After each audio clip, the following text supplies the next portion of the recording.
Can Islam Makhachev become a double champion? What's going on, everybody, and welcome to the Fight Franchise and our preview and prediction for the main event of UFC 322, where we are getting a blockbuster welterweight matchup where Islam Makhachev is going for rarefied air to become a two-weight world champion, where he's going up from 155 to 170 to take on current reigning champion Jack Della Maddalena for his undisputed welterweight title. We're a week away, and there's been a lot of debate on this fight, how it's going to go, who a lot of people think is going to win. It's a very competitive matchup with a lot of stakes on the line.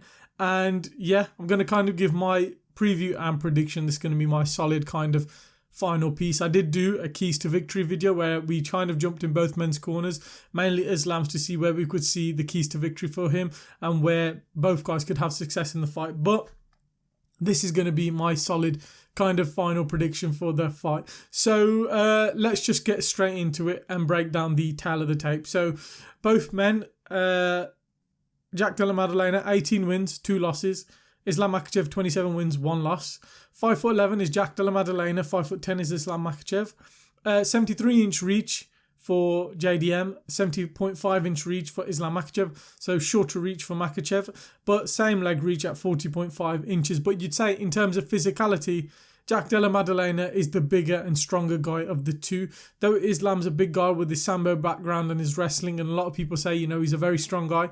I don't think he's as strong as and thick as JDM. Like, I don't think JDM's ever making 155, where Islam Makhachev can. So that's a huge thing to consider going into our prediction. So let's just kind of give a breakdown of how both guys got here. So Islam Makhachev, joins the UFC in back in 2015, I believe it was, and joins the UFC, gets a win by submission, then gets KO'd by Adriano Martins, and he sees his best friend go on the best run in the lightweight division, where he goes on a 13-fight win streak, Khabib, and takes over the division. During this time, Islam Makhachev is slowly picking up and getting wins against Nick Lentz, Gleason Tebow, Cajun Johnson, Arman Sarukian, Davi Ramos, and then eventually, after the Davi Ramos win, Khabib retires. Once Khabib retires, the lightweight division is open and up for grabs to who can become the best lightweight. At the time, Charles Oliveira took it by storm with an amazing and sensational come-up. But during this time, there was a sneaky come-up by Islam Makhachev, who beat Davi Ramos, who beat Drew Dober, who beat Thiago Moises, and then would submit Dan Hooker by Kimura at UFC 267. He would then, on a fight night, was supposed to fight, I believe it was Beneil Dariush, but he pulled out, so Bobby Green took it on short notice, where they had a catchweight bout at 160, where Islam Makhachev battered him on the ground via TKO. Off the back of this, he was on a 10-fight win streak. Islam Makhachev was the rightful contender for the title, and he would face Charles Oliveira in a legendary matchup at UFC 280, where he would drop Charles Oliveira and get the arm triangle submission. Following this, his 2023 was filled with war and a amazing KO against Alexander Volkanovski, who was his opponent that year, where Alexander Volkanovski came up from featherweight looking to become a 155-pound champion, where they contested for the pound-for-pound number 1.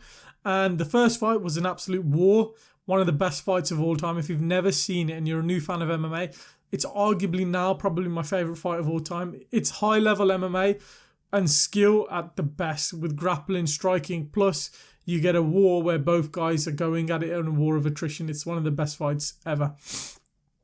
Islam wins the first fight via unanimous decision, and he wins the second fight via TKO, where he gets a KO head kick where Volkanovski took the fight on short notice. 2024, Islam wasn't as active. I think he suffered from a broken hand towards the latter end of the year, but he fought Dustin Poirier in another war, another fight of the year contender, where him and Dustin Poirier went back and forth in a war, where in the 5th round, he got the trip and the submission on Dustin Poirier. And most recently this year, he was scheduled to fight Arman Sarukian, but Arman Sarukian pulled out due to a back injury. So off the back of this, Renato Moicano jumped in on short notice, where Islam Makhachev would submit Renato Moicano in the first round with not too much coming from the other side from Moicano. So off the back of this Moicano win, Islam Makhachev said, I want what's next. I want Jack Della Maddalena, I want Bilal Muhammad, I want whoever's the champion at welterweight at the time. He goes, I want that person for the undisputed title.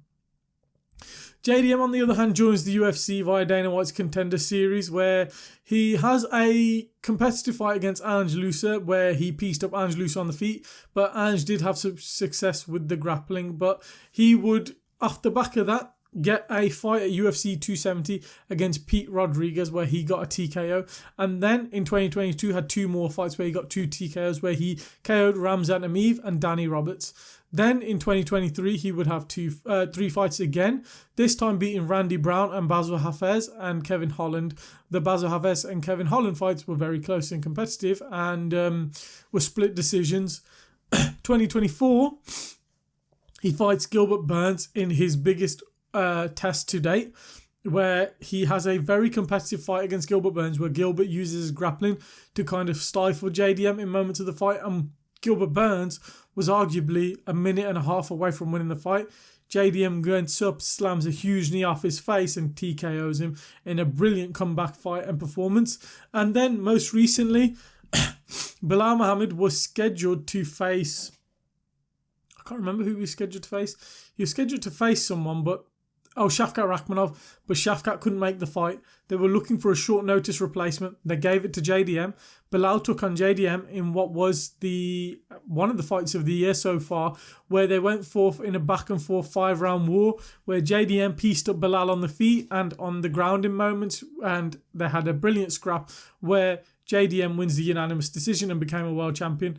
Islam, seeing this, said, okay, this is my opportunity to become a double champion, because the jump from lightweight to welterweight is arguably, I think, for any champion, probably the hardest one to do.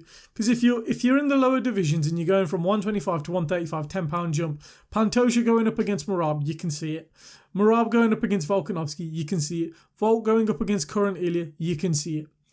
But for guys like Ilya, Islam to go up and fight welterweights, you look at previous welterweights and some of the guys in the division. You look at guys like Ian Gary and Shavkat, who are 6'2", 6'3", who would never in their lives make 155. It's a crazy jump up.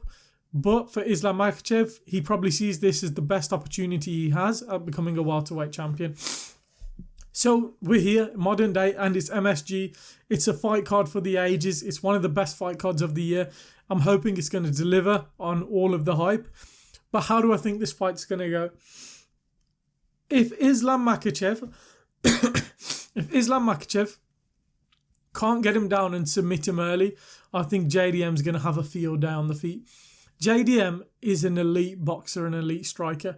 I think the one thing in my preview I said earlier, a couple of videos before, JDM, his grappling up against the fence is really good because he's got that fence as a crutch and he can split his base and use his grappling very well. But out in the open, guys like Gilbert Burns, Ange Looser, Bilal had success with him, getting him taken down in the open. When they had him up against the fence, JDM was very scrappy and could stuff the takedowns. So I think if Islam Makhachev is going to have success, he needs to take down JDM in the open. But the problem with that, JDM in all of his fights versus Bilal, Gilbert, Ramzan Emeev, Ange Looser, against these guys who've taken him down, he's so active off his back and he's so wary off his back and he just doesn't stop fighting. Like Ange Looser had him in an arm triangle and he escaped. Ramzan Emeev had him in a choke and he escaped. You know, Gilbert Burns had him smothered and smashed him on the ground for a bit, but he's always fighting back off the ground, and that's a nightmare for someone like Islam Makhachev, who's going to have to be like, for goodness sake, I'm trying to hold this guy down and batter him, or I'm trying to get this dark guy down and submit him, but this guy just doesn't quit on the ground. And you look at a guy like Bilal Muhammad, okay, his top pressure and his grappling and his submission and his jiu-jitsu isn't as good as Islam Makhachev, but he's bigger than Islam Makhachev, and JDM could stuff his takedowns and piece him up on the feet. You know, JDM's jab was stinging Bilal Muhammad. JDM's jab is probably going to drop someone like Islam Makhachev. I don't think Islam Makhachev is going to try and strike with JDM because JDM's striking is just too good, and I think this is where we could potentially see Islam getting chinned. JDM's that good because he mixes it up so well. The one thing you see about these Dagestani guys and guys who are these pressure heavy wrestlers and these guys who are so dominant, when they're the hammer, they look unbeatable. But when someone gives them resistance and makes them the nail, they struggle. They look at what Volkanovski did, giving Islam resistance. He had Islam so hurt and injured, and he was busted up, and that's a 145er. Look at what Poirier was able to do against Islam Makhachev. He battered him, and had him bruised. Yeah, he got the choke in the end, and he got the win against Alex Volkanovski in the end, but they made him pay for it. This is a guy who's going to make him pay for it and then some, because he hits harder. He's been training now since Canada, which was May. He's had 5-6 months to train his grappling since May. You're telling me him, Craig Jones, Alex Volkanovski, that team in Australia haven't been training this grappling now to be ready for this? I think it's going to have to, if Islam wins it, it's going to have to be a first or second round submission. It's going to have to be early. Other than that, I think JDM's going to absolutely piece him up. I think JDM's going to have a field day on the feet.